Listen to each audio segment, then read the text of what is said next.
Good morning, and welcome to Redeemer Lutheran Church. I'm Pastor Gary Lodeholt.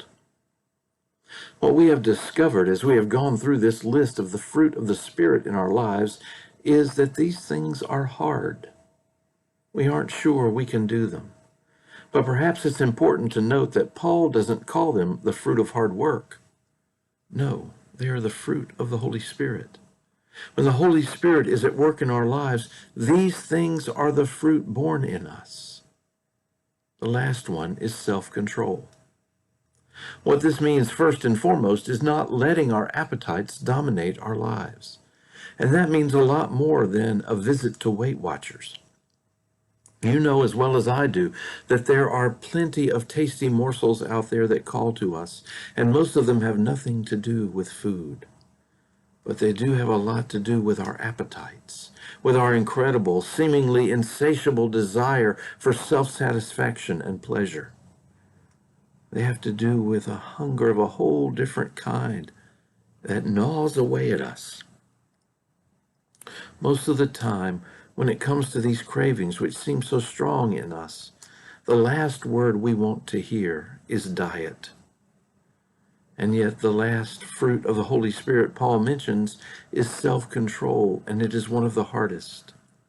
Most of us are like boats adrift, floating in the currents of our cravings, seeking to satisfy every whim and desire.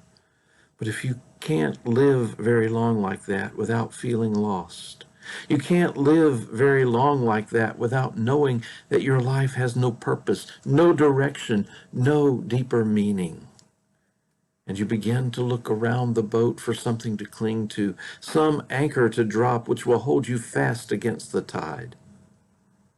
That anchor is the Holy Spirit.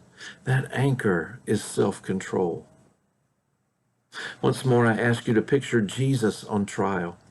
There his life hung in the balance. Jesus showed remarkable self-control. How hard it was for him to stand there and take what they dished out. How hard was it not to retaliate? How hard was it not to say a word? How hard was it to allow himself to die for us? How did he do it? I think there's only one way. Jesus gave himself completely to God's will. And that's just what we are called to do as well.